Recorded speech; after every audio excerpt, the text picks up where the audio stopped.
You thought that I forgot, but a Lannister always pays her debts. Hi everyone and welcome to my channel. This is the long-awaited continuation of the Tolkien's Constructed Languages series that I started a while ago, and today we're finally looking at Khuzdul, the language of the dwarves in Tolkien's Legendarium. So Khuzdul is the private Dwarven language, meaning that they only speak it amongst themselves, very, very rarely with outsiders, so other races of Middle-earth. That's also why most examples of spoken Khuzdul will be from the Hobbit trilogy, because obviously we have more dwarves there and dwarves that interact with each other. As opposed to Sindarin and Quenya, Khuzdul was not as well developed by Tolkien, so for Khuzdul a very limited vocabulary is known. Tolkien did create a basis for it, but most of the grammar and vocabulary that I will mention here is actually Neo-Khuzdul. So think of it like this. Tolkien creates a blueprint, he lays some foundation, and then Tolkien fans, linguists, scholars sort of take over and continue building this house, with respect to the original blueprints, of course. What we will discuss first is the Aglab, so the spoken language of the dwarves, but they also have a sign language called Iglishmek, which I will touch on in the very last part of this video. Tolkien started developing Khuzdul even before The Hobbit came out in 1936. He based Khuzdul on the Semitic languages, mainly Hebrew. Tolkien himself noted a few similarities between the dwarves and the Jewish people, how they were, quote, at once natives and aliens in their habitations, speaking the languages of the country but with an accent due to their private tongue. Now, I am aware that this could be considered controversial today, because what isn't? If we focus strictly on what Tolkien said in this quote, the similarities that he points to are solely in regards to the language and culture. So I do think it's interesting that he chose to base Khuzdul not just on some random language that maybe he thought would fit phonetically, but on a language that also had something in common culturally with the fictional Dwarven culture.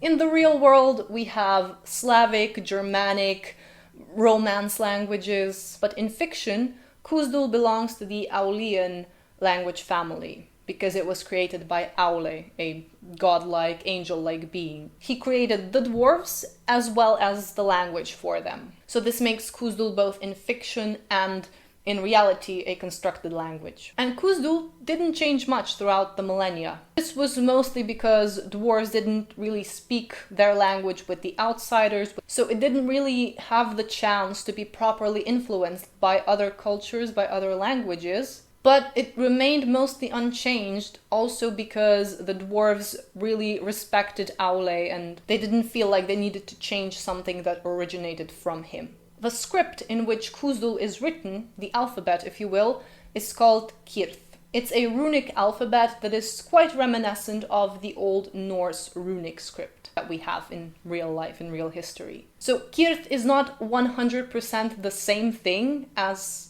what exists historically, but some letters do have shapes that are also found in historical runic alphabets. The phonetics, sounds, are only similar in some of the cases. Originally, Kerthas, the runic alphabet, was used by the elves of Sindar and Beleriand to write Sindarin. So think of this as a very primitive, basic alphabet that had few symbols, that were simple enough to be inscribed, carved into wood and stone and stuff like that. Eventually, the elves replaced their script with Tengwar, and Cirth was gradually adopted by the dwarves. They did modify it to fit Khuzdul and they expanded it a bit, so they didn't just take it and culturally appropriate it. Now, in regards to the runic alphabet, things are not quite as straightforward because there are two runic systems actually, and there are some differences between them, but they're not that great. To simplify it, there is the Dwarven alphabet of Moria and the Dwarven alphabet of Erebor. Now, this video is not going to be structured in the exact same way as Sindarin and Quenya videos that I had made in the past, because first of all, I want to keep it a bit more broadly informative and I guess interesting, not super niche and nerdy. And again, as far as grammar goes, what we have originally from Tolkien is not that much. So most of the examples that I'm going to show you in the following chapter, they are mostly Neo-Khuzdul. A great resource to actually learn the Neo-Khuzdul language properly is the Dwaro Scholar, which is in the description box below, as well as all the other links to the sources that I used for this video. So yes, let's finally get to the examples. Let's start with breaking down a word that everyone knows, Khazad-dûm. Khazad-dûm is the Dwarven name for their home, their dwelling. As the dwarves dug deeper and deeper, they woke up the Balrog that wreaked havoc on their home. And after the downfall of this dwarven kingdom, Khazad-dûm, empty and abandoned with the exception of the Balrog and the orcs that gradually began to occupy it, Khazad-dûm became known as Moria in the Third Age, meaning the dark chasm or the black pit. But Khazad-dûm translates very directly into the dwarf mansion, or the hall of dwarves. Khazad means dwarfs, plural, and dûm means hall or delving. So another word that you will find for Khazad-dûm is also dwaro-delve. Notice the absence of any off phrases and articles in Khuzdul. It's not something like doom of the Khazad or the doom of the Khazad, right? So technically it's just dwarves and delving. The context tells you the rest. It's similar if you want to say Baruk Khazad, axes of the dwarves. If we translate it literally, it's just axes dwarves. But again, from the context, it's clear that we're talking about axes that belong to the dwarves. According to Tolkien, plural in Khuzdul is apparently similar to the Arabic's broken plural. This would mean many irregular plurals. For example, one axe is bark, and several axes, the plural of axe, is baruk.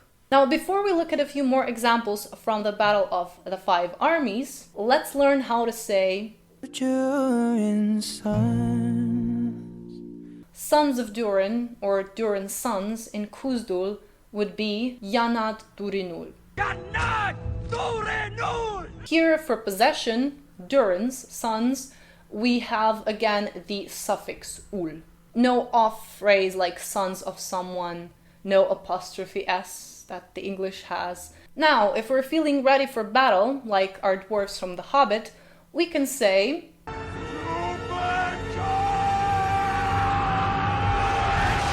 very straightforward, it means two arms. Du, the preposition to, and bekar, arms. Du bekar. And to du bekar, we can also add Khazad ay menu. Dwarves are upon you. So we have dwarves in plural, Khazad. The word I is a preposition and it means upon. And of course, menu means you. So plural, and it's the object in the sentence. Dwarves are upon you. Khazad ay menu. Now, lastly, let's look at two examples of written Khuzdul and see Cirth in action. Firstly, here's one that you will all recognize. The inscription on Balin's tomb. It reads, Balin Fundinul Uzbad Khazad-dûm. Balin, son of Fundin, lord of Moria. Balin Fundinul basically just means Balin of Fundin, but it's clear, he is his son. Fundin and Khazad-dûm get these suffixes. And our second example will be this. Kili's runestone from The Hobbit. There seem to be 6 runes etched into the stone, and if we look at the chart, we can sort of see which runes these might be, but some of them look a little bit strange. Maybe there are some scratches that are just scratches of the stone, not really the letters. But fortunately, we don't have to speculate because Weta Workshop has this exact stone, well, the replica of the prop, on their website, and they confirm what the inscription means. The letters inscribed on the stone read Innik de, meaning return to me. Of course, we could also sort of guess that based on what Kili tells Tauriel about this stone. My mother gave it to me so I'd remember my promise. What promise? That I would come back to her. Now let's end this video with taking a short moment to look at Iglishmek, the sign language of the dwarves. The component sign elements of any such code were often so slight and so swift that they could hardly be detected, still less interpreted by uninitiated onlookers, writes Tolkien. Tolkien gave only a few examples of Iglishmek in his unpublished notes, and what we know of this sign language from History of the Middle-earth is the following. The dwarves created Iglishmek themselves, as opposed to Khuzdul, which was created for them by Aule. Iglishmek is a very organized, very elaborate system, and it varied from dwarven community to community. Again, in contrast to Khuzdul, which remained more or less unchanged, regardless of how much time went by and regardless of which dwarves spoke it in what area of Middle-earth. Dwarf children learned Iglishmek very early on, basically when they started to speak. When they were learning Khuzdul, they were also learning Iglishmek. So they would essentially be fluent in two languages. Only two Iglishmek gestures have been described. To say listen, you slightly raise both fingers at the same time. Listen. And to say I am listening, you slightly raise your right index finger followed by the left index finger. Iglishmek is pretty mysterious. It was kept a secret from strangers, just like Khuzdul, if not more.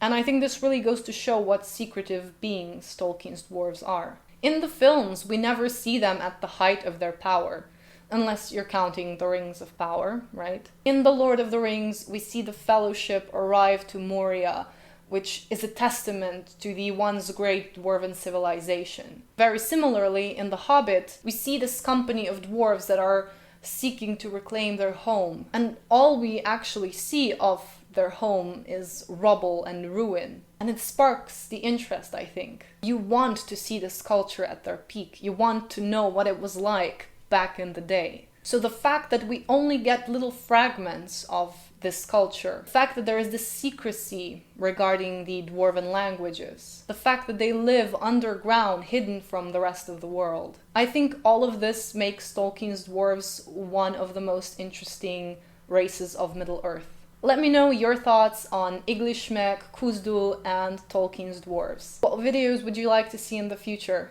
Tell me down in the comments below. Until then, take care guys, and I will see you soon. Thank you for watching. We offer you a deal. He did. I told him he could go Ishkakve on Dognul. Him and all his kin!